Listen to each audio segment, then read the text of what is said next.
Hello hi. तर आज आपण पवनी येथील विहाराला भेट देण्यासाठी आलो होतो. पवनीचं विहार.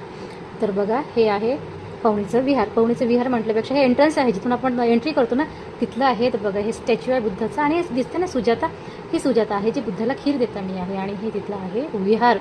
बघा विहार खूप छान आणि मोठं असं विहार आहे, आणि ह्या समोर फ्रंट आहे विहाराचा. आता आपण आतलं बघूया. तर हे सगळं आतलं आहे. आतमध्ये पण खूप मोठं फेस आहे, खूप मोठं अशी जागा आहे.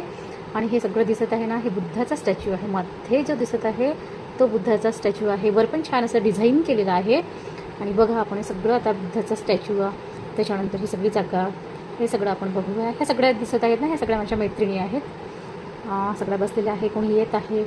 तर बघा ह्या सगळ्यात बसून कोणी फोटो काढत आहे. आणि हे आहे बुद्ध. खाली पण छान पेस असं खाली आहे, आणि तिथे भिक्खू बसतात प्रवचन करायसाठी.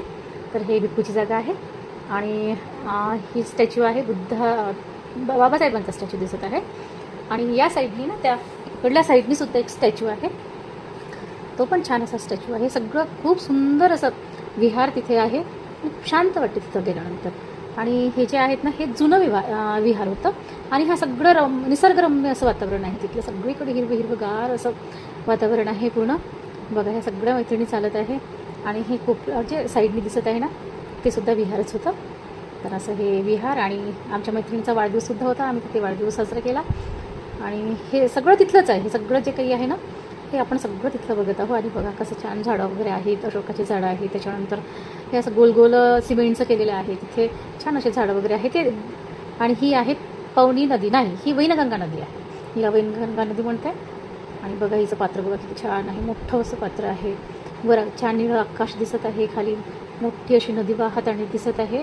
आणि हा जवळजवळ 3-4 वाजताचा व्ह्यू आहे. 4-5 वाजले असतील तेव्हाचा हा व्ह्यू आहे. एका साईडने पूर्ण टेकडी, आणि तिथे सगळं हिरवंगार मोठे मोठे झाडं दिसत आहे आपल्याला. हे असं छान पवनी इथलं वातावरण आहे. आणि ही वैनगंगा नदी. त्याच्यानंतर आम्ही गेलो अंबोरा डॅमला. तर बघा सगळे लाईट लागलेले होते. आणि व्ह्यू बघा, अंबोरा डॅमचा व्ह्यू बघा किती सुंदर व्ह्यू दिसतोय ना. आणि मग त्याच्यानंतर आम्ही आत गेलेलो आहे. आत बघा, आत खूप छान असं, खूप गर्दी, लोकांची खूप गर्दी असते. आणि तिथे असं हे आईस्क्रीम पार्लर आहे, आईस्क्रीम लोक घेत आहे. आणि सगळी गर्दी आहे. आणि तिथे मला फक्त ती गर्दी दिसली. आणि आतूनच जेव्हा मी तो व्ह्यू बघितला ना, तर हा आतला म्हणजे आतून घेतलेला हा व्ह्यू आहे. खूप सुंदर दिसते. बाहेरची जी लाईट आहे सगळं ते दिसते. आणि सगळ्या मैत्रिणी थकल्या होत्या, आणि इथे येऊन आम्ही सगळं अशा बसलेला तेव्हा काढलेला हा व्हिडिओ आहे. आणि हे मागची साईड जे दिसत आहे ना, हे सगळं पाणी आहे. हे डॅमचं सगळं पाणी आहे, सगळे लाईट्स, डॅम. आणि बघा किती सुंदर दिसत आहे ना. रात्र झालेली आहे, पूर्णपणे दिसत नाही आहे, पण दिसत आहे खूप सुंदर असा. हा पूल आहे, पुलावर असं पूर्ण लाईटिंग आहे. हा समोरचा भाग आहे. ह्या सगळ्या मैत्रिणी आहे.